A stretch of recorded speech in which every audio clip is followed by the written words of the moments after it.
오늘은 이 지식에 대해서 하나님의 말씀을 선포하도록 하겠습니다. 목회자가 가장 교만할 때는요, 신학대학원 3학년입니다. 신학교 가서 3년 정도 신학 지식이 머리에 들어오죠. 하지만 인생이나 목회 경험을 통해서 아직 깨트려지기에는 충분하지 않은 시간, 너무나도 부족한 시간이죠. 하나님께서 목회자들은 특별 훈련을 시키십니다. 때에 따라서는 매우 강도 높은 훈련으로 주님께서 불시험 속에 두시기도 하십니다. 왜냐하면 무슨 문제냐? 지식의 문제 때문입니다.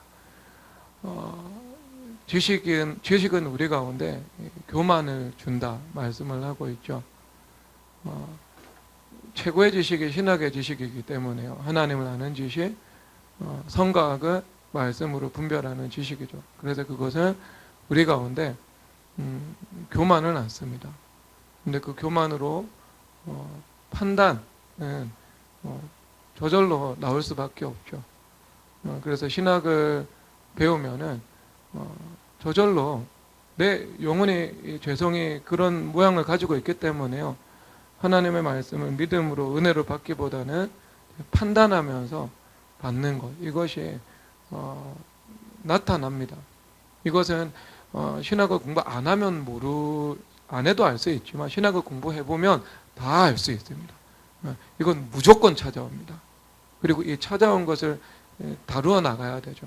그래서 신학대학원 들어가면 더 겸손해야 되고 또 공부하는 만큼 더 기도해야 됩니다. 근데 이게 저절로 겸손해지지 않고 저절로 기도하는 일이 안 되거든요. 그러니까 삶 속에 특별 훈련이 있고 불시험이 있는 거죠. 그래서 깎아지고 또 꺾이고 깨트려지고 부서지고 그러면서 하나님을 아는 지식과 함께 기도의 능력과 또 겸손과 순종의 힘을 가지고 살아갈 수 있도록 주님께서 목회자를 만들어 나가시는 겁니다. 여러분 이래도 신학 배우고 싶으십니까? 신학을 배우려면 신학을 배우기에 합당한 그 그릇으로 준비되는 그 과정이요. 신학을 배우는 것보다 훨씬 더 강도 높은 훈련을 내가 받아야 됩니다. 그러니까 저는 우리 성도님들이 우리가 제한된 여건과 제한된 시간 안에서 여러분들이 살아가야 되잖아요. 여러분 저는 여러분들이 신학 배우는 거 권하지 않습니다. 이런 경험적인 것도 있고요. 그리고 하나님의 말씀의 법적인 원리를 따라가다 보면은 이 결론이 나오게 되어 있습니다. 왜냐하면 우리가 제한된 시간 속에서 선택과 집중의 삶을 살아가야 되잖아요. 그러면 여러분들에게 가장 귀하고 가장 필요한 일을 하는 것에도 시간이 충분할까요? 아니면 시간이 부족할까요? 시간이 매우 부족합니다. 그래서 우리 가운데 액세서리 같은 것은요, 버리는 것이 좋습니다. 그 여러분들이 정말 신학을 배우고 싶다. 그러면 신학을 배우는 것하고 비교할 수 없을 정도로 겸손을 구하시고 기도해야 되고 해야 됩니다. 기도해야 돼요. 그리고 주님 앞에 특별 훈련을 통과해야 됩니다. 그러면 제가 권하는 거는 만약에 여러분들이 겸손과 기도와 신학의 훈련을 받았으면 성도로 사는 것보다 교회를 개척하는 것이 훨씬 더 유익합니다. 여러분 영혼에는요. 왜 그러냐면은 그게 정말 고수가 되면 안 그런데요. 예를 들어 담임 목사님입니다. 그러면 신학을 했죠. 그럼 전도사님이 나와서 설교를 합니다. 그러면 전도사님이 설교를 하지만 하나님 강단에 위임받은 사람이 하나님의 사자가 되어서 말씀을 전할 때 은혜를 받아야 됩니다. 은혜를 받아야 돼요. 그런데 은혜를 받지 못하는 것은요, 아직 영적인 수준이 성숙하지 못했기 때문입니다. 그것은요, 정말 고수들은요, 그렇지 않아요. 전도사님이 나와서 말씀을 전해도 하나님의 음성으로 들을 수 있고, 내가 그 겸손한 마음으로 들을 수 있는 것이 이게 우러나오게 되는 거예요. 우러나오게 되는 거예요. 그러면 여러분 그것이 되지 않으면요 뭐가 와요? 판단이 옵니다. 그러면 여러분들이 만약에 성도의 자리에 있는데 신학을 배웠다. 어떡하겠어요, 여러분? 저절로 올라오는 그 판단, 비판적 사고 어떻게 할 건데? 어떻게 감당할 건데요? 내 인생에 그것은 암덩어리를 키우고 있는 것하고 똑같은 겁니다. 그러니까 그래서 성경에서는요, 지식에는 절제가 필요하다. 지식에는 겸손이 필요하다. 이거 우리의 죄성 가지고 저절로 되는 문제 아닙니다. 저절로 안 되기 때문에 주님께서 다루시는 거예요. 목회자들은요, 주님께서 특별 훈련의 코스로 우리 주님께서 인도하시죠. 그래서 제가 목사님들 만나보잖아요. 10년 정도 담임 목회하신 목사님들은요, 신학대학원 3학년보다 훨씬 더 겸손합니다. 왜냐하면 목회 현장 속에서 풍파를 경험하는데 어떻게 겸손하지 않을 수 있겠습니까? 주님께서 그렇게 만들어 나가시는 거예요. 그러니까 고개가 익을수록 고개를 숙인다는 것처럼 제 경험상 목회 연륜이 오래되고 깊어질수록 더 겸손한 경우들을 더 많이 보았습니다. 제가 해보니까 그럴 수밖에 없습니다. 지식에 절제가 필요하죠. 왜냐하면 오늘 이 말씀에서 솔로몬이 모든 지식과 모든 지혜를 다 알고 있었다 말씀을 하고 있습니다. 그런데 그에게 하나님께서 주신 지혜로 모든 학문에 다 익숙해졌는데 뭐요? 이것이 가치가 있다는 거예요? 아니면 해보니까 가치가 없다는 거예요? 해보니까 가치가 없다는 거예요. 여러분 스마트폰 통해서 수많은 지식과 정보를 얻죠, 여러분들이. 그러면 한번 생각해 보세요. 지금 솔직히 생각해 보세요. 지난 10년 동안 스마트폰의 시대 동안 여러분들이 지식과 정보를 얻었는데 거기서 정말 가치가 있고 나에게 살이 되고 피가 되고 나에게 영감을 주고 통찰력을 주었다라고 하는 정보가 1% 됩니까? 1%라도? 1%? 1% 이상? 1% 이하? 여러분 1% 이상 안 될걸요? 머리에 남아있는 것도 1%가 안 되고요. 내가 활용할 수 있는 것도 1%가 안 되고요. 그러니까 쓰레기처럼 내 안에 들어왔다가 사라져간 거. 그것이 대부분일 거예요. 그런데 그때는 스마트폰도 아니었거든요. 그 지식은요, 그때 당시 지식은요, 고가였습니다. 왜냐하면 책 한 권을 구입하는데 여러분 집 한 채 값을 지불해야 됩니다. 일반 사람들이요. 그러니까 왕이나 귀족이 아니면 서적을 구입해서 지식을 얻는 것 자체가 쉽지 않았습니다. 그럼 고가의 지식인데요. 그렇게 얻은 지식임에도 불구하고 자 솔로몬께서 뭐라고 말씀을 하고 있습니까? 이거 헛된 지식이다고. 내가 너무 의미 없이 시간을 남용했다고 고백하고 있는 거예요. 지금 헛되다고. 그런데 여러분 솔로몬의 가장 큰 패단은 뭐였냐면요. 솔로몬은 천하제일의 지식인이었잖아요. 그러니까 누군가의 도움을 얻을 필요가 없었습니다. 솔로몬만 그렇죠. 솔로몬만 누구의 도움을 얻을 필요가 없습니다. 누구의 도움을 얻을 필요가 없기 때문에요. 누구의 말을 들을 필요도 없게 된 거죠. 그런 사람이 아무도 없거든요. 지금 이 시대는요. 그런데 솔로몬은 지금 와도 누구의 말을 들을 필요도 없는 최고의 지식인이었을 겁니다. 최고의 공학자, 최고의 물리학자, 최고의 수학자, 최고의 사상가, 최고의 성경학자, 모든 영역에 있어서 최고의 학자였을 거예요. 누구의 말도 들을 필요가 없죠.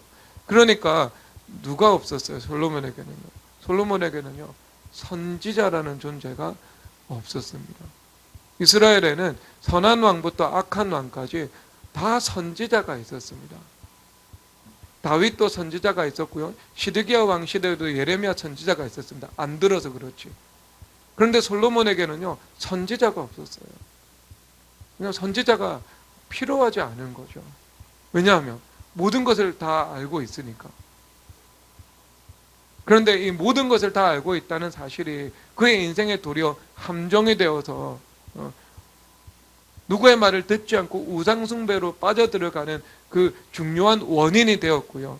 그리고 그 인생을 하나님의 영광을 위해서 선용한 시간도 있지만 그것만큼 그것을 방불케 한 정도로 남용해버린 안타까운 시간, 헛된 시간도 있었다고 말씀하고 있는 겁니다. 여러분, 인생 헛되게 낭비할 만큼 우리 시간이 충분하지 않습니다. 충분하지 않아요.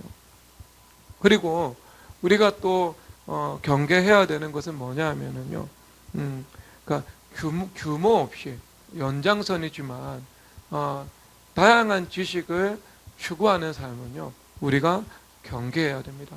왜냐하면 이사야서 28장 10절에서 교훈에 교훈을 더하되 여기서도 조금 저기서도 조금 하는구나 라고 말씀을 하고 있습니다.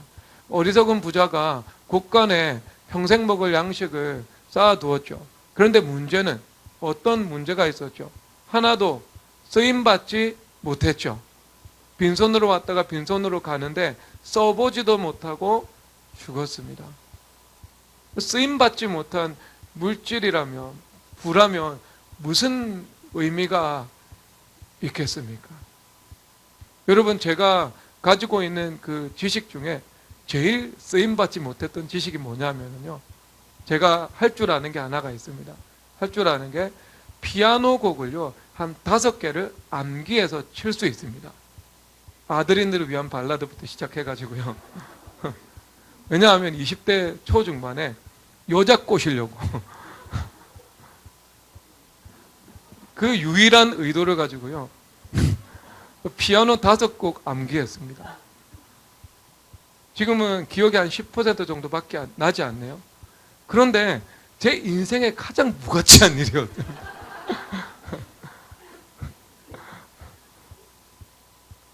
만약에 미수라는 여자를 만났으면 굉장히 실용적이었을 텐데.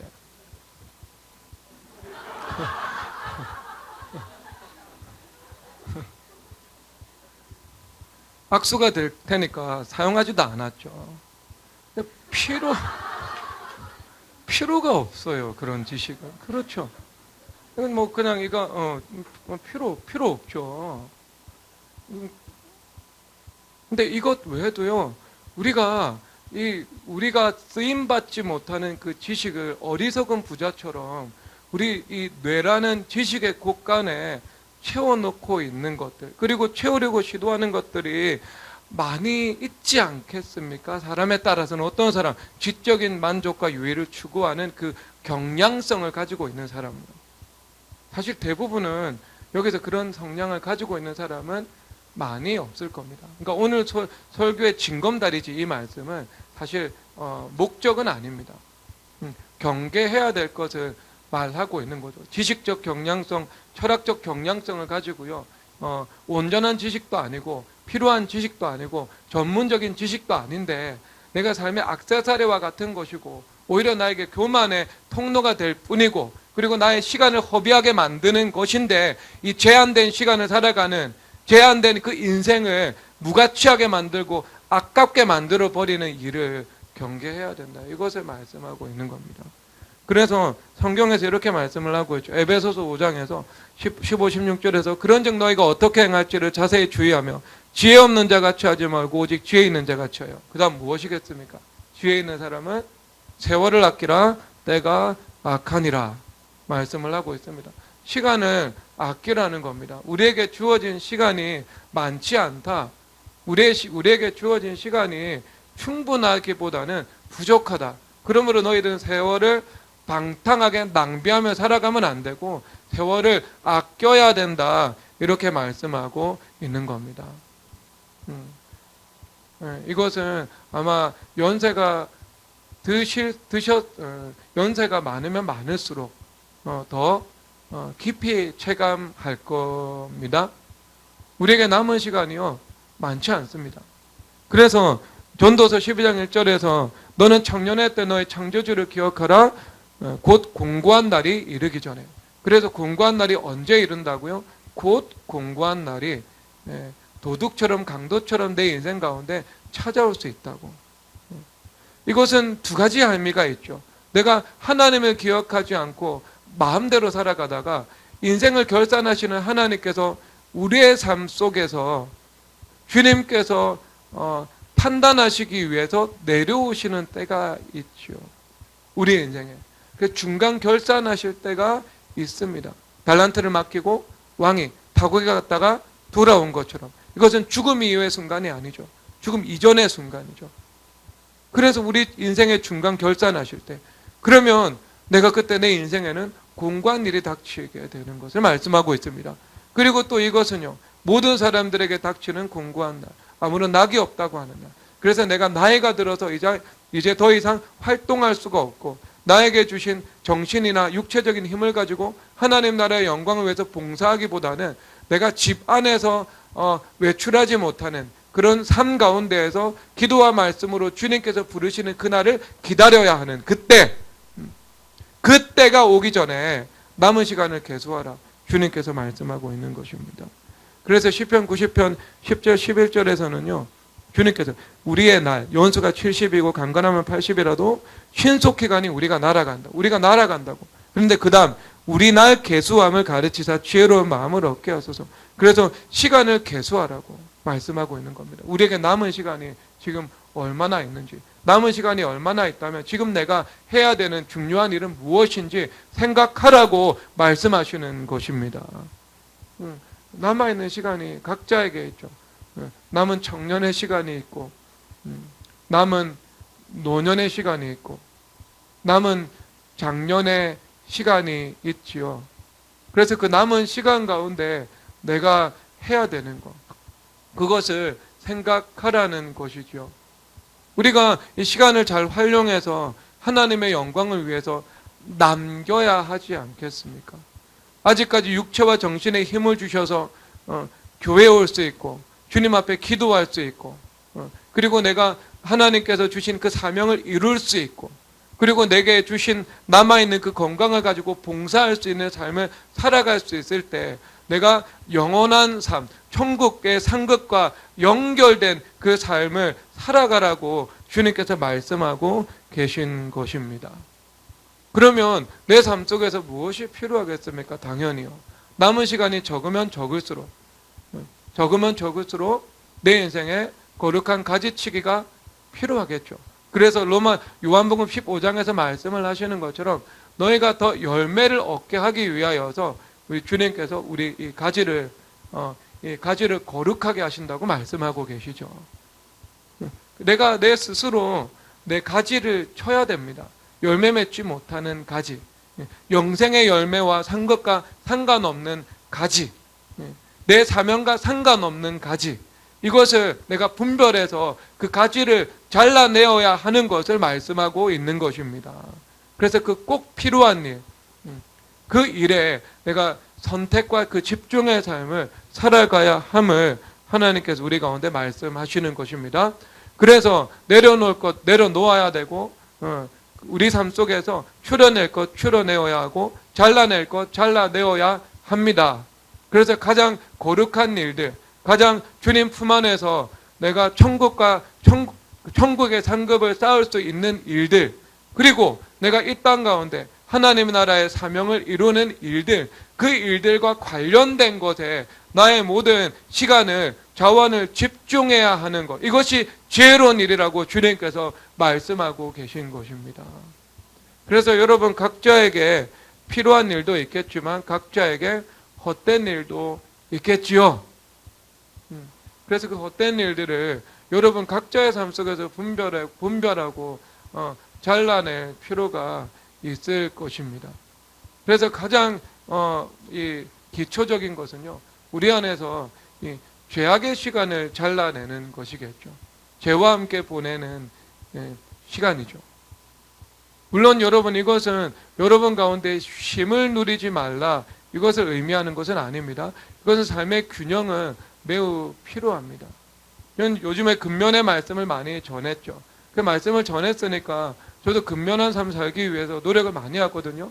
새벽에 와서 퇴근할 때까지 주님과의 관계에 집중하고 할 일하고, 그리고 퇴근하면 밥 먹고 나서 바로 6시 반에 앉아가지고 잠잘 때까지 일하거든요. 저는요. 10시, 10시 반까지 계속 일하거든요. 저는 제가 해야 되는 일을 하고 있습니다. 꼭 사명을 감당하기 위해서 꼭 필요한 일을 하고 있어요. 그러니까 일주일 내내 그렇게 시간을 보내다 보니까 저녁에 지난 일주일은요, 제가 저녁에 여유 있는 시간 1시간도 보낸 적이 없는 것 같아요. 1시간도?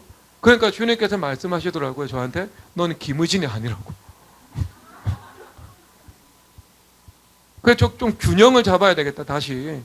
삶 속에 쉼과 여유가 있는 그 시간을 좀 더 두어야 되겠다라는 것을 제가 생각했습니다. 근데 그건 균형의 문제죠. 우리 가운데 6일 일하고 하루 쉬는 그 사이클을 허락해 주신 것처럼 우리가 일하고 쉬는 그 사이클은 우리 가운데 분명히 있어야 됩니다. 그런데 그 안에서 주님 품 안에서 안식하고 행복을 누리고 기뻐할 수 있는 수많은 것들이 있는데, 그런데 내가 그 중에서 죄악과 관련된 것으로 나의 이 쉼에 대한 욕구를 해소하고 또 대리만족하고 또 탈출구로 삼고 있다면요, 그것도 주님 앞에서 내 인생을 허비하고 있는 것하고 똑같은 일입니다. 그것은 성령 하나님과 관련된 시간이 아니고요, 죄악과 연결되어서 보내는 시간이 되겠죠. 여러분, 그것은 분별되죠? 어떤 시간이겠어요? 중독적인 시간 보내는 거죠. 중독적인 시간. 스마트폰에 중독돼서 시간을 보내고, 그것 아니라도 우리가 보낼 수 있는 여가가 많은데, 그렇죠. 비디오에 중독돼서 보내고, 드라마에 중독돼서 보내고, 웹툰에 중독돼서 시간을 보내는 이런 것들. 이 중독적 성향을 추구하는 것들. 이게 이 뇌의 관점에서는요, 쾌락입니다. 쾌락. 그리고 당연히 그것은 죄인 것이지요. 하나님께서 우리 가운데 허락하시는 그 소소한 기쁨과 누림 아닙니다. 예를 들어 유익한 것은요, 유익한 쉼도 있죠. 운동하는 거, 등산 가는 거, 집안에서 신문 읽는 거, 그 다음에 어려운 독서 말고요, 어려운 책 말고 조금 쉬운 책 골라서 가볍게 책 읽는 거, 아이들하고 대화하고 시간 보내는 거, 집에서 맛있게 밥 해 먹는 거, 이런 것들. 그리고 영화 보는 거, 이런 것들. 근데 영화도 매일 보면 그거 중독이죠. 중독이죠. 이게 우리 가운데 절제가 있어야 되잖아요. 절제가. 운동은 날마다 할 수 있습니다. 한 30분, 1시간씩 운동을 매일 내가 여가 시간에 하는 것은요, 뭐 나쁜 거 아닙니다, 여러분. 그런 것은 유익한 거잖아요, 그것은요. 그리고 그 자원을 가지고 내가 새로운 각도에서 삶을 바라보면서 더 내가 그 활력과 생기를 얻어서 삶을 살아갈 수 있게 만드는 거니까 유익한 거잖아요. 여러분 알잖아요. 여러분 삶 속에서 죄악된 것과 그렇지 않고 이것은 내가 사용할 수 있는 것들. 그건 여러분 균형의 문제입니다. 내려놓을 것이 아니고요. 그것은 내 삶 속에서 주님께서 주신 은혜의 선물인 것이죠. 내 삶 속에서 가지칠 거 가지쳐야 됩니다. 그래서 예수님께서 뭐라고 말씀을 하신가? 말라기서에서 보면 내가 사랑하는 성결, 그러니까 여호와께서 사랑하시는 성결. 예수님께서는요, 성결을 사랑하신대요. 그리고 나서 그 다음에 뭐라고 말씀을 하시는가? 내가 성결한 자손을 얻을 것이다. 이렇게 말씀하고 계십니다. 여러분들의 성결은요, 여러분 자녀들의 성결이 되는 거죠.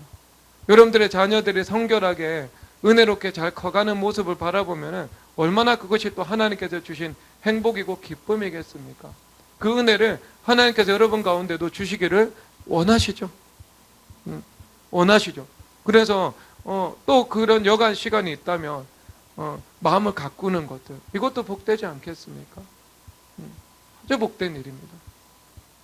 우리 집에서 보니까요, 한 8시에서 9시쯤에요. 제가 좀 쉬려고 침대에 들어가 가지고요. 막 이렇게 머리를 쓰고 있다 보니까 막 쉬고 싶잖아요. 한 2시간 뭐 집중을 하면. 그래가지고 침대에다가 제가 헤드 퍼스트 슬라이딩을 하거든요. 그러면은요, 꼭 이제 어떤 분이 나가라고 그래요. 나가라고 그래요. 왜 자기 기도한다고. 기도한다고. 그 시간에 이게 아이들을 어느 정도 키워놓고 나면 여러분 시간에 여유가 생기잖아요. 그럼 그 시간에 여유가 생길 때 내가 그 여유에 있는 시간에 내가 뭐 침대에 앉아서 내가 종교 기도 시간 그 밖의 시간이니까 뭔가 어떤 기도하는 것처럼 막 집중적으로 회개하고 그런 시간이 아니어도 되잖아요. 그럴 때 내가 주님 앞에 무릎 꿇고 주님과 교제하고 찬송하고 기도하고 뭐 중보하고 누군가를 위해서 여러분 그렇게 시간을 보내는 거 이게 성결의 시간 아니겠어요? 얼마나 복되겠어요, 여러분. 이 기호와 취향이 예수님과의 관계 가운데 성령 하나님과 그 교제하는 일이 즐거워진 거죠. 그러면 내 안에 그 쾌락이 아니고요, 주님께서 주시는 그 기쁨을 삶 속에서 허락해 주시는 겁니다. 행복한 삶 살아갈 수 있게 만드십니다. 그것을 통해서 그게 퍼져나가는 거예요. 내 삶에 퍼져나가는 거예요. 안 그러겠어요, 여러분? 그렇죠. 아니 여러분들이 제가 그랬지만 난 무엇이든지 대접받고자 하는 대로 대접하라고 말씀을 하고 있잖아요. 그러면 여러분들이 앉아 있을 때 누군가의 영혼을 위해서 기도를 드립니다. 그럼 내 영혼을 위해서 당연히 복을 주시겠죠. 누군가의 기업의 재정의 복을 위해서 기도드립니다. 당연히 나에게는 재정의 복을 주시겠죠. 누군가의 자녀를 위해서 내가 주님 앞에 은혜를 베풀어 달라고 기도를 드릴 수 있겠습니다. 그러면 하나님께서 내 자녀에게 은혜 주실 거 안 주고 딱 가가지고 그 사람한테만 주시겠어요? 아니겠죠, 여러분. 아니겠죠. 아니겠죠. 하나님께서 다른 지체의 자녀들을 위해서 기도드릴 때 내 자녀에게 은혜를 주시는 것을 건너뛰겠습니까? 아니면은 주님께서 여기 주시고 가져가시겠습니까? 그리고 주시면서 여기 주시겠습니까? 여러분 상식적으로 생각 한번 해보세요. 주님이 어떤 분이신데요? 여러분 그렇게 내가 이 시간을 보낼 수 있으면은요, 완전히 나의 존재는 달라진 거예요. 내 안에 있는 이 세상의 영을 사랑하는 음란은 내 안에서 사라진 거고요. 성령 하나님과 말씀이 내 안에 들어와서 그것이 나의 체질화된 인격이 된 거죠. 체질화된 인격이 된 거죠. 여러분 그런 삶은요, 내 삶의 에덴이 이루어집니다. 에덴의 삶이 그렇잖아요. 성령 하나님과 교통하는 것이 자연스럽고 본능적이고 익숙하고 힘들지 않고 어렵지 않은 이거잖아요. 안 그래요? 하나님의 말씀이 내 마음에 새겨집니다. 하나님 말씀이 내 마음에 새겨집니다. 말씀이 내 안에 새겨진다는 것은 무엇입니까?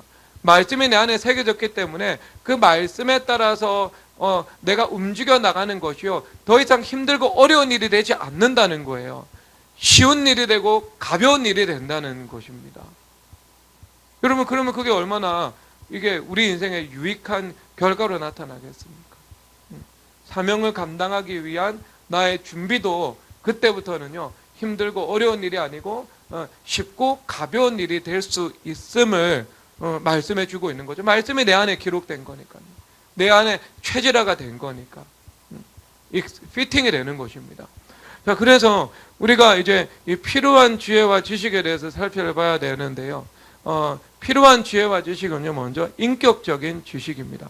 왜냐하면은 요한복음 8장 32절에서 진리가 너희를 자유케 하리라 라고 말씀을 하고 있거든요. 그런데 36절에서는요, 아들이 너희를 자유롭게 하면 너희가 자유롭게 될 것이다 라고 말씀을 하고 있습니다. 그러면 진리라는 것은 무엇입니까? 지식이잖아요. 그런데 그 진리를 예수 그리스도다 라고 말씀을 하고 있습니다.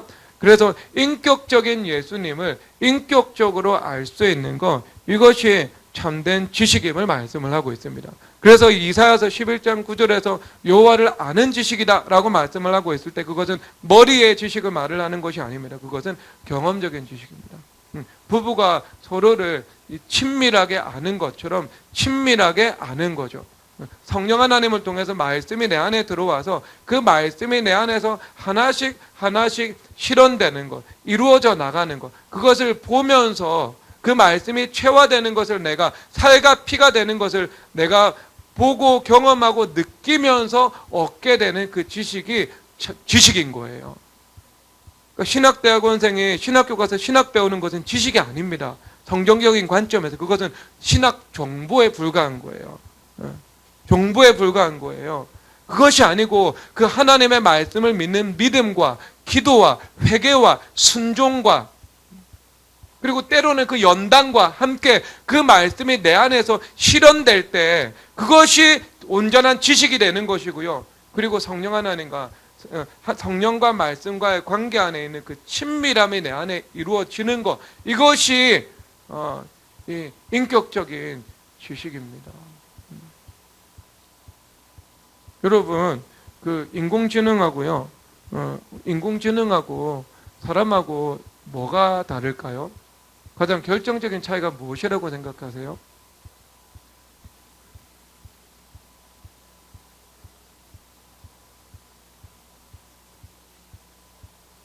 하리나, 넌 알잖아. 예범아, 인공지능하고 사람하고 가장 결정적인 차이가 무엇이라고 생각해? 공감 능력. 공감 능력이지. 그렇지. 결정적인 건 아니잖아요. 그 중에 하나지.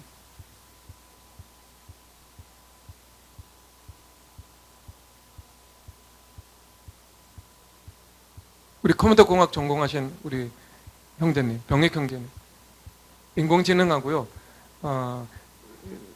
사람하고 가장 결정적인 차이를 여기서 제일 잘 알 수 있습니다. 김병근 집사님하고 두 분. 자기 결정.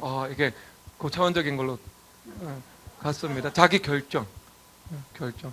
그 다음에 김병근 집사님. 인격성이요. 인격성. 그렇죠. 다 이게 일리가 있죠. 그런데 인공지능하고 사람하고 가장 결정적인 차이는요, 인공지능은 사람이 만들었고 인간은 하나님께서 만드셨다는 겁니다. 이게 가장 결정적인 차이입니다. 저는 이 믿음 때문에요, 인공지능은 사람을 능가하지 못한다고 생각합니다. 여러분, 삽질은 인간보다 포크레인이 더 잘합니다.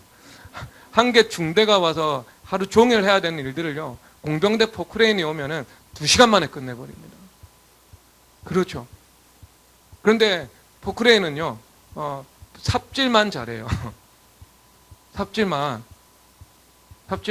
그런데 사람이 만든 인공지능은요, 범용성이라는 면에서 인간하고 비교할 수가 없습니다. 예를 들어서 여러분 이 TV를 보잖아요. 이 TV에 가로선 3,000개, 예를 들어 세로선 6,000개가 있습니다. 그러면 그게 픽셀이라고 그러잖아요. 그럼 그 픽셀 안에 이 인공지능은 그 모든 이 영상 정보나 언어 정보를요, 0과 1의 조합으로만 인식을 하잖아요. 그래서 뭐 여기 우리 교회 주황색은 000100, 그 다음에 조금 짙은 주황색 0011111000. 여러분 확인해 보세요. 그렇게 다 표현하잖아요. 0과 1의 조합으로 표현하잖아요. 그러면 인공지능이 0과 1의 관점에서 확률과 통계를 통해서 사물을 인식하죠. 그런데 우리는 어떻게 사물을 인식해요? 사물을 인식해요. 다르죠, 그렇죠? 우리가 사물을 바라볼 때 일단 기본적으로 인식하는 것이 오감이 있죠. 오감. 그리고 경험이 있고요. 기억이 있죠. 연상과 상상이 있죠. 추상적인 사고가 있죠. 기발한 연결이 있죠. 그리고 정의가 있죠. 문맥을 읽고 분위기를 알고 있죠. 그러면 인간이 바라보는 세상은 이 총천연색 세상인 것입니다. 그래서 인공지능이 상상할 수 없을 정도로 깊고 넓게 종합적으로 볼 수 있는 것, 적은 정보를 통해서도 많은 것까지 풀어낼 수 있는 것, 이것이 인간의 능력이잖아요. 여러분, 그 인간의 범용성은요, 따라갈 수가 없어요. 기계가, 인공지능이 아무리 발전해도요, 인간이 가지고 있는 그 범용성에는요 미치지 못할 겁니다. 왜? 인간은요 하나님이 만드셨거든요. 하나님이 만든 인간을, 사람이 만든 인공지능이 특정 부분이 아니라 종합적으로 어떻게 더 뛰어넘을 수가 있겠습니까? 여러분 앞으로 직업 선택하실 때는요, 특정 부분에 있어서 매우 잘한, 하나의 영역을 매우 잘하는 것, 이것은요 인공지능한테 대체됩니다. 단순 반복 작업들, 단순 계산 작업들, 이런 것들 인공지능이 월등히 잘할 수밖에 없습니다. 그런데 5가지, 10가지 이상의 그 기능이 종합적으로 활용돼서 범용으로 이 세상에서 해야 되는 일들은요, 인공지능이 사람을 쫓아올 수가 없습니다. 직업을 선택할 때 이것이 범용의 일인가 아니면은 지극히 국소적인 부분에서 특출하게 잘해야지 잘할 수 있는 일인가, 그것을 분별하면은요 직업 선택에서 아주 쉽게 결정할 수 있는 기준이 될 거예요.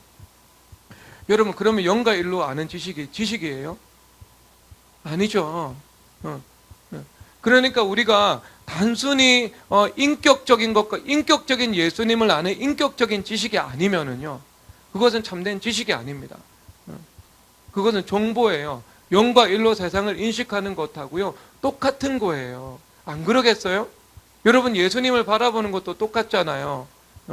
예수님의 그 전체 그림이 있는데 그건 여러분들이 바라보지 못하고요, 현미경을 가지고, 광학 현미경을 가지고요, 예수님 그 그림 가운데 있는 이 옷자락 가운데 있는 그 세부적인, 그래서 이 화학 물질이 뭔지, 그런 것들을 뭐 여러분들이 알아봤자 그것은 예수님을 아는 인격적인 지식하고 상관이 없는 것입니다. 그것을 예수님을 안다라고 말씀하지 않으세요. 그래서 예수님께서 너희들이 영생을 얻기 위해서 성경을 연구하는데 너희들이 영생을 얻고자 내게로 오지는 않는다고 말씀을 하고 있잖아요. 토라를 다 암송하고 있었던 그 서기관과 바리새인들을 향해서 너희들은 하나님을 알지 못한다고 말씀을 하고 있는 거죠. 그런데 오히려 누가 더 하나님 잘 알았어요? 죄인된 여자가 하나님 더 잘 알았잖아요. 바리새인 시몬보다. 그래서 본인이 죄를 주님 앞에 용서받고 본인이 가지고 있던 그 향유옥합을 깨뜨려서 주님 발에 붓고 자기의 머리털로 그 발을 씻기잖아요. 그래서 많이 탕감받은 자들이 많이 나를 사랑한다라고 말씀을 하고 있잖아요. 누가 더 예수님을 더 잘 아는 사람입니까? 바리새인 시몬입니까? 아니면은 주님 앞에 향유옥합을 깨뜨린 그 죄인된 여인입니까? 예수님을 아는 것은요, 예수님과의 인격적 교제를 통해서 흘러나오는 인격적인 지식입니다. 성령 하나님의 감동 감화하심에 따라 살아갈 수 있고, 늘 내가 시간만 나고 공간만 나면 내가 주님 앞에 무릎 꿇고 기도 드릴 수 있는 그 영성이 내 안에 형성되어 있고, 삶에 여러 가지 문제가 있을 때마다 시험이 오고, 그리고 여러 가지 갈등이 오고, 또 여러 가지 감정적인 그 파도가 휘몰아치지만 그때보다 주님 앞에 무릎 꿇고 기도 드릴 때 주님께서 허락해 주시는 그 평강을 내가 누릴 수 있고, 삶에 문제가 있을 때 그 문제를 내 힘으로 해결하기보다는 주님 앞에 나와서 무릎 꿇고 기도로 돌파해 나갈 수 있는 그런 의지가 분명하고, 그리고 삶에 내 이익과 하나님의 말씀이 갈등을 일으키는 영역이 있을 때 내 이익을 내려놓고 하나님의 말씀 앞에 순종하고 자기 부인할 수 있는 그 인격화되어가는 그 말씀의 운동이 내 안에서 있고, 여러분, 그것이 예수님을 아는 것입니다. 그 관계없는 지식은요, 머리의 지식밖에 되지 않습니다. 그 사람 죽이는 지식이에요. 지식은 교만하게 만들거든요. 교만한 지식은 다른 사람을 판단하거든요. 판단하는 지식은 다른 사람을 향한 그 정죄로 나오게 되거든요.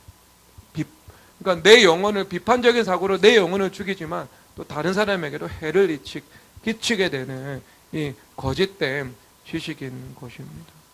여러분들은 예수님을 아는 인격적 지식이 있기를 주님의 이름으로 축복합니다.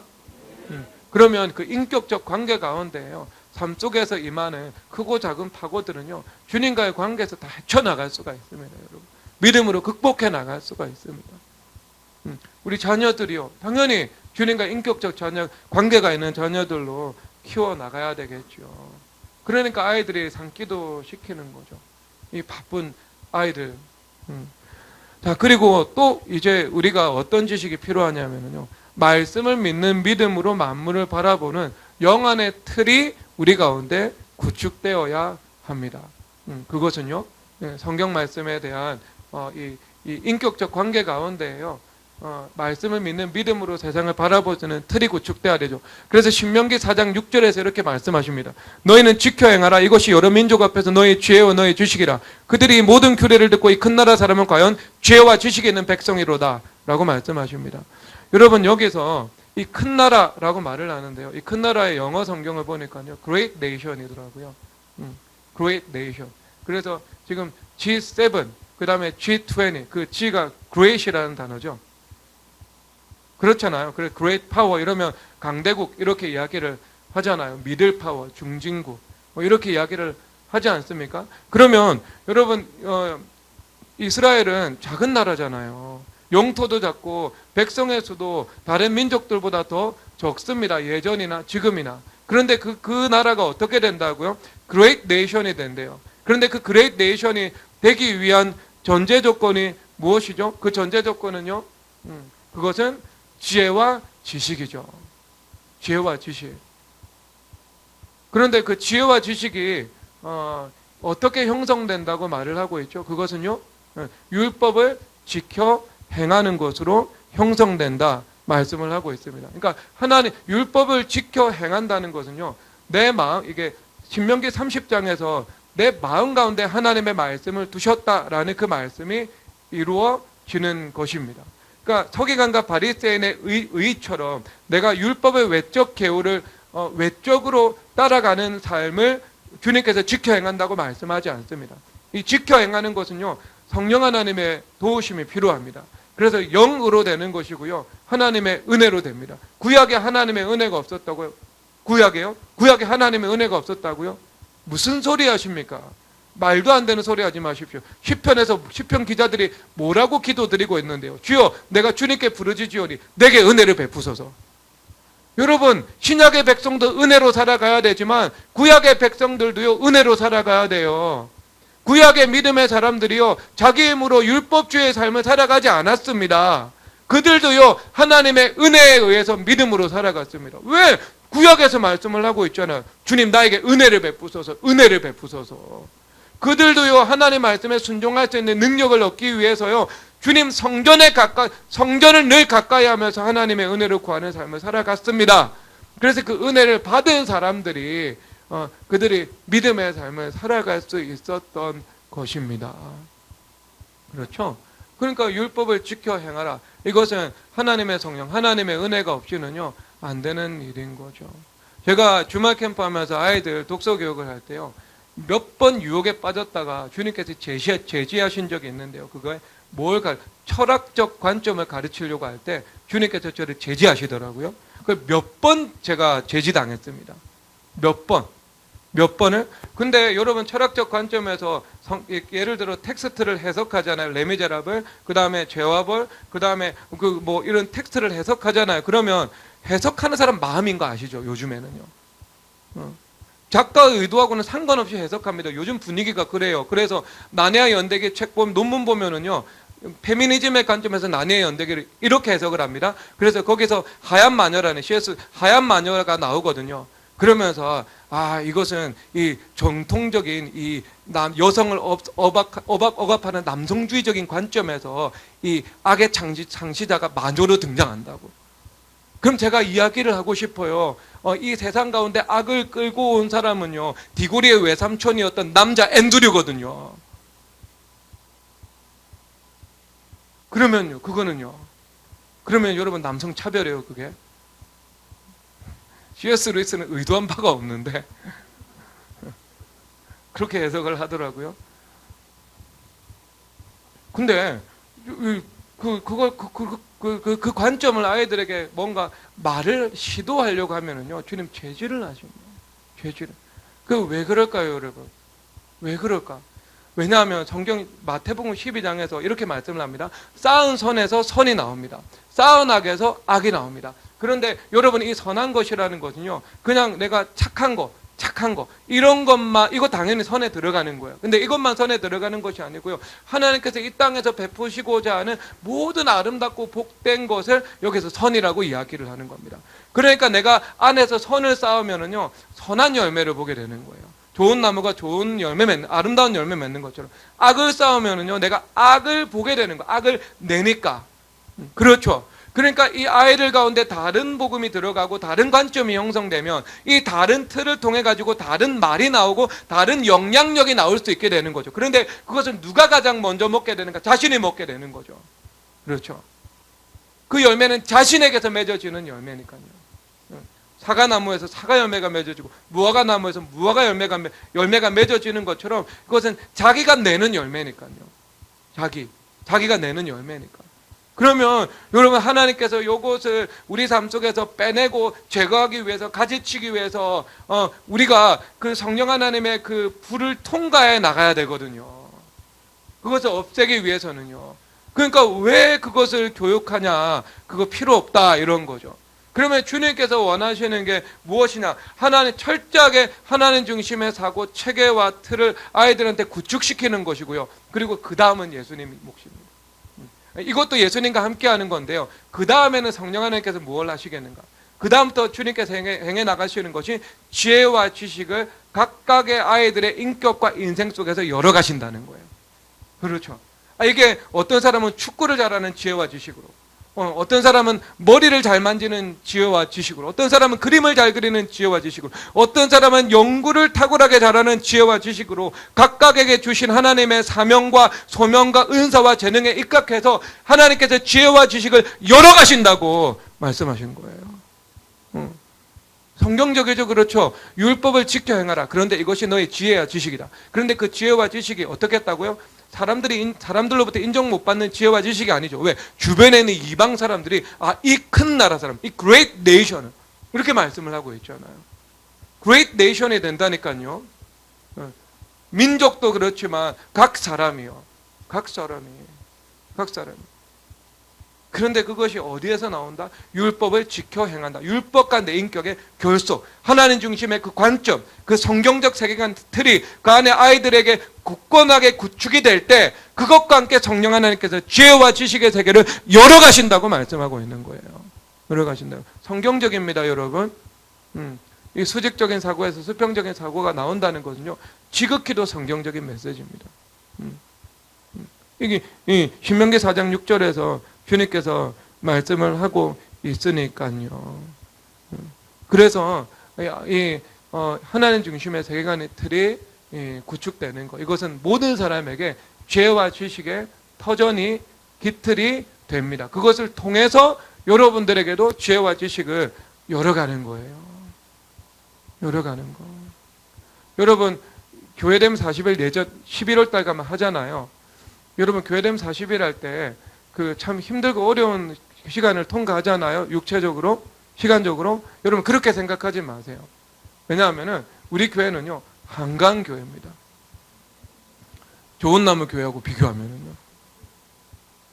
좋은 나무 교회 성도들하고 그 교역자들하고요, 우리 교회 성도님하고 교역자들이 그 같은 방을 썼습니다. 같은 방을. 그러면서 좋은 나무 교회의 일정을 그분들이 입에 침을 튀기면서 말을 해줬대요. 왜냐하면 이제 뭐 다 아니까, 아니까. 우리가 교회됨 40일 하는 것도 다 알잖아요. 다 아니까. 입에 침을 튀기면서 얼마나 팍팍한지. 교회됨에 40일 1년 동안 한다고. 1년 동안 하는 사람이 있고 40일 내에 마치는 사람 한 사람도 없다고. 그러면서 그 일정을 이야기를 해주는 거예요. 그러면서 우리 전도사님하고 의진자매가 이렇게 이야기를 해서 우리 담임 목사님이 제일 착하고 제일 여리다고. 우리 충성하자고 가서.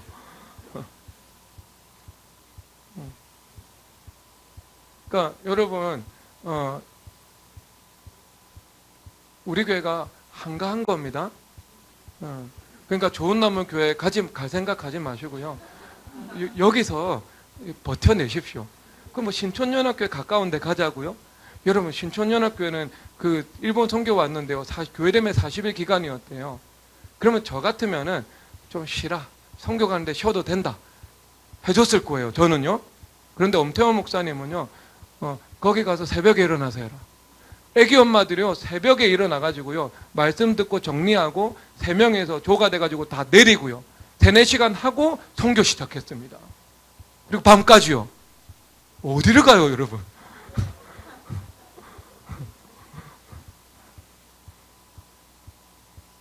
꼭 저 이 이야기는 여러분들에게 전해드리고 싶었습니다.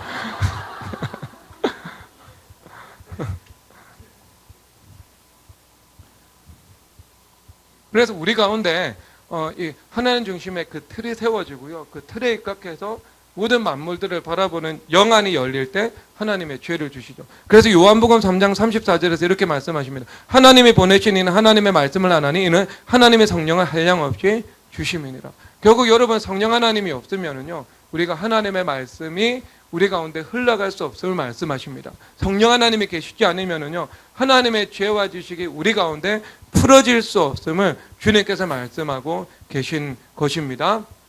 그래서 최고의 이 원천 기술과 지혜는요, 성령 하나님이십니다. 여러분 국가의 미래는요, 인적 자원에 결정을 하죠. 그래서 자원 부국들이요, 인적 자원이 탁월하지 않습니다. 근데 사실 이 과거에 인적 자원이 탁월했던 나라인데 자원 때문에 병든 나라가 있습니다. 그 나라가 네덜란드거든요. 네덜란드가요, 2차 세계대전 끝나고 얼마 지나지 않고 이 7, 80년대 이렇게 접어들면서 북해에서 유전이 발견이 됐습니다. 근데 막대한 오일 달러가 국가 가운데 단기간에 들어왔거든요. 그런데 이제 어떤 일이 벌어졌냐 하면은 국가 안에서 그냥 이게 왜 물가는요, 어떤 이 점진적으로 상승하는 게 경제적으로 가장 큰 축복이거든요. 그러면서 각 경제 주체 소득도 점진적으로 상승하면서 물가도 점진적으로 상승하는 것. 이게 어떤 이 폭이 조절되어야 합니다. 성령 하나님의 황금비에 의해서요. 그런데 국가의 산업 능력이나 경제가 성장하는 것하고 이 점진성이나 이런 비례의 이 비율 이거하고 상관이 없이요, 막대한 오일 달러가 단기간에 들어오기 시작한 거죠. 그러니까 국가 가운데 통화량이 급증을 했습니다. 그러면 어떤 일이 벌어질까요? 자연적으로 그 나라 가운데 물가가 폭등하겠죠. 그러니까 물가가 폭등합니다. 물가가 폭등하면은요, 또 동시에 어떤 압력이 들어오겠죠? 임금 인상 압력이 매우 강하게 들어오겠죠. 그래가지고 어떤 결과가 발생을 했냐면은요, 네덜란드의 제조업이 무너지기 시작했습니다. 그래서 이 자원의 저주 이러면은 대표적인 국가가 네덜란드로 불리고 있죠. 여러분 대한민국이 자원이 없고요, 인적 자원이 유일하고 근본적인 자원이라는 사실에 우리 주님 앞에 감사해야 됩니다. 국가의 운명은요, 인적 자원에 의해서 좌우되는 것이지요. 그러면 여러분 그 인적 자원이 어떤 최고의 인적 자원이 무엇이겠습니까? 예수님에 대해서 말씀을 하고 계시죠. 그는 몸인 교회 머리시라, 그가 근본이시다, 이렇게 말씀을 하고 있습니다. 그러면 예수님은요, 이 근본이라는 말은 헬라어로 아르켄데 시작이라는 말이거든요. 예수님께서 시작인 것이지요. 그러니까 우리 인생이나 우리가 하는 일 가운데 최고의 원천 자료가 되시고 원천 기술이 되시고 최고의 영감의 원천이 되시는 분은요, 예수님이십니다. 예수님이십니다. 유튜브는요, 3차 자료에 불과합니다. 이미 3차 가공된 겁니다. 3차 가공된 거예요. 1차 자료가 있고요. 1차 자료. 그것을 2차 자료로 만들죠. 2차 자료는 주로 책들이 많습니다. 책. 그리고 그 책을 보고요, 3차 자료 가공해서 만든 거예요. 그러니까 이미 여러분 그것은요, 영감이나 원천적인 지혜와 지식의 가치는요, 조금도 없어요. 조금도 없습니다, 여러분. 유튜브 지식은요, 생산성의 관점에서, 영감의 관점에서 무가치한 지식에 불과한 겁니다. 이미 3차 가공된 거니까요. 뭐 하려고 여러분 거기에다가 인생 낭비하고 있습니까? 필요가 없죠. 음악 정도 들으면 되죠, 유튜브로는요. 그럴 필요가 없어요. 그런데 유튜브 하는 사람은요, 유튜브를 보고 유튜브 안 만듭니다. 유튜브 보고 유튜브 만들면 표절밖에 안 돼요. 그러니까 유튜브 보는 사람들은요, 2차 자료 참고하는 거예요, 2차 자료. 그리고 조금 더 깊이 들어간 사람은요, 1차 자료까지 가겠는데 1차 자료는 많지 않습니다. 여러분, 우리가 다룰 수 있는 1차 자료는요. 일반적인 사람들이 정부 자료 접근해가지고 정부에 있는 그 기초 자료 받아서 그 데이터 분석하고 그런 일들 잘 안 하죠. 그 전문가가 아니면은요. 그렇죠.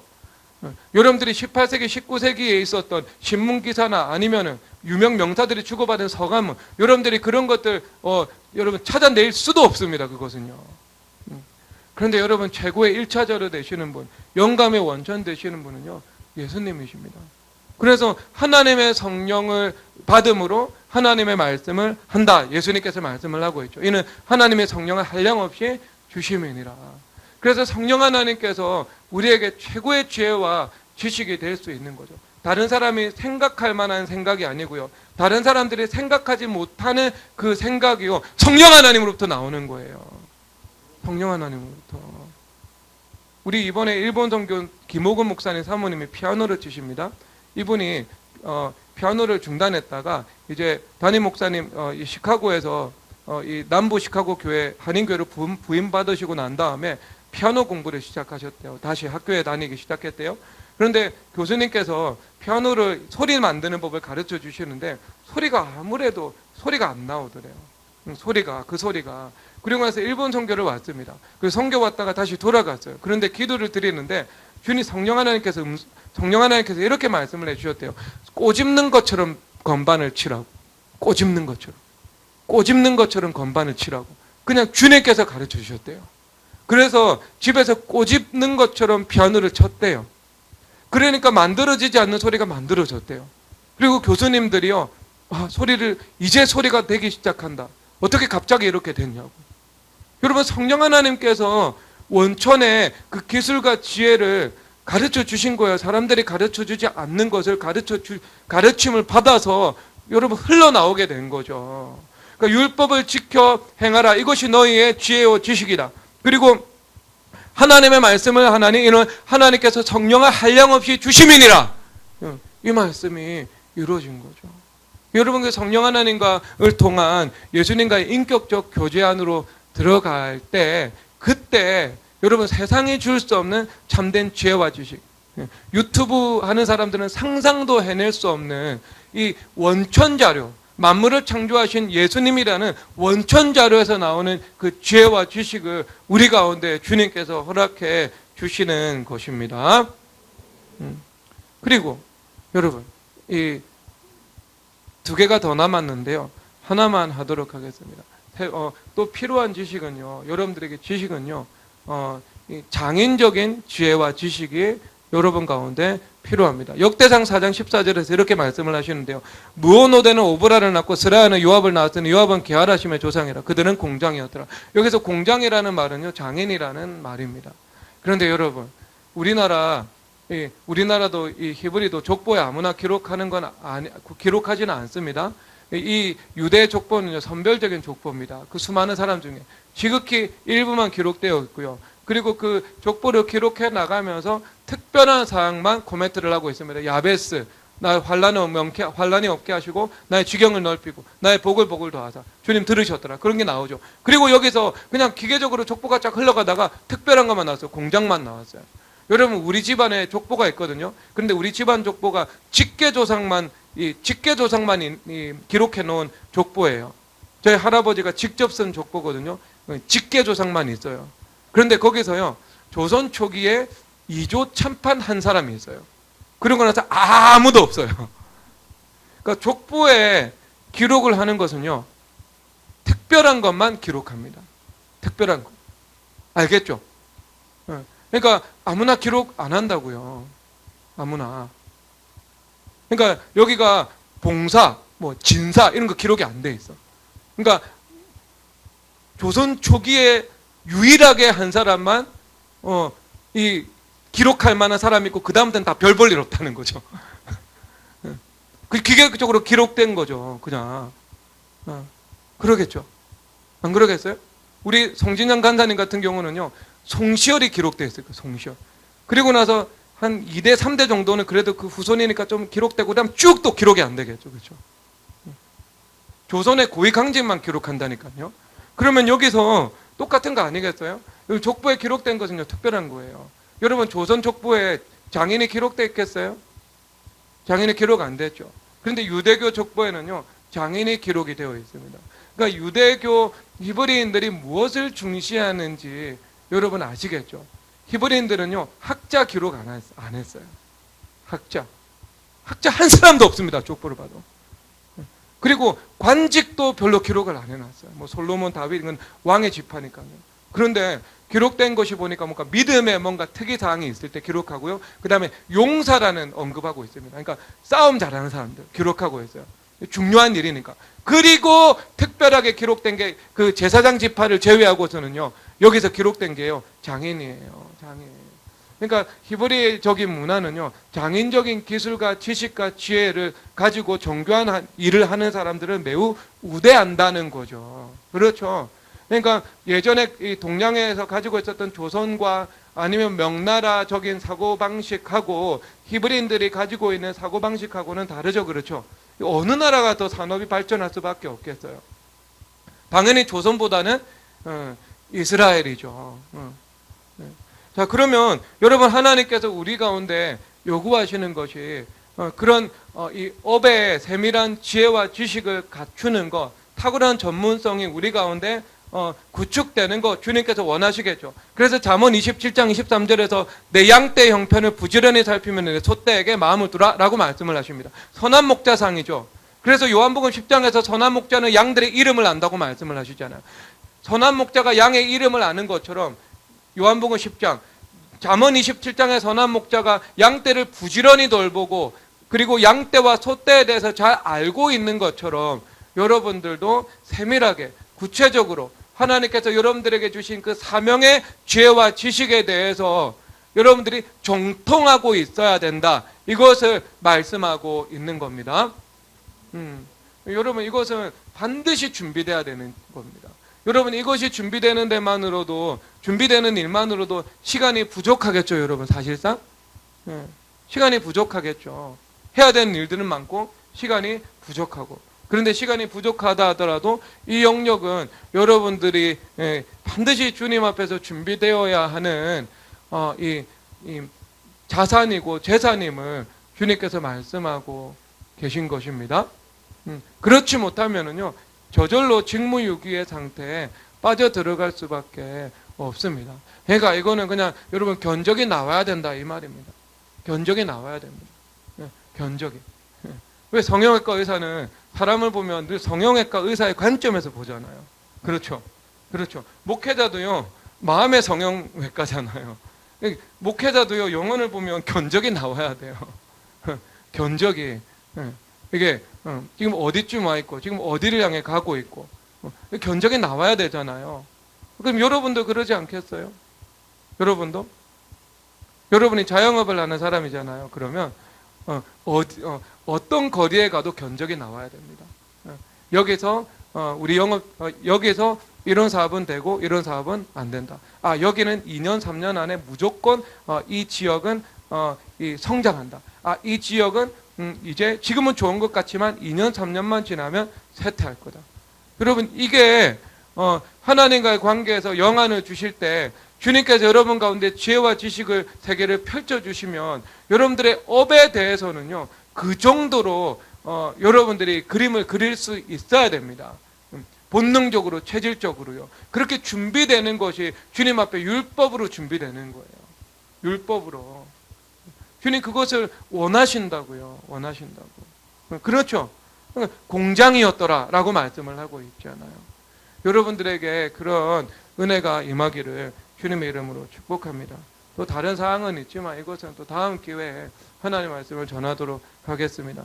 그래서 여러분들에게 이 세월을 아끼면서 꼭 필요한 지혜와 지식이 여러분 가운데 구비되기를, 그리고 필요 없는 것은 과감하게 잘라내고 버려내시기를 주 예수 그리스도 이름으로 축복합니다.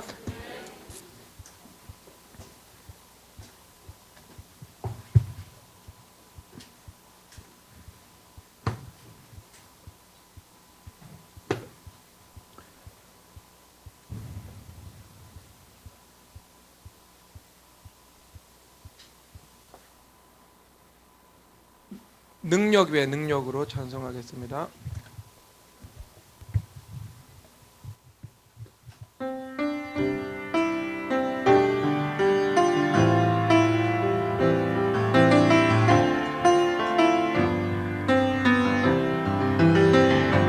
능력 위에 능력으로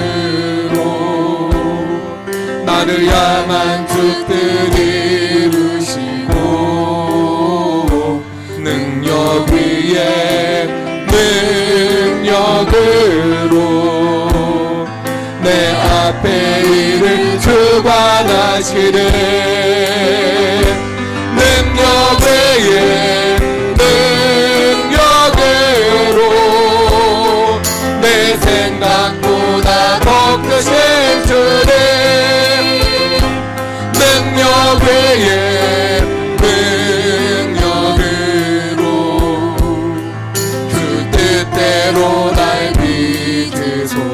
능력 위에 능력으로 능력 위에 능력으로 나를 향한 그들이 이루시고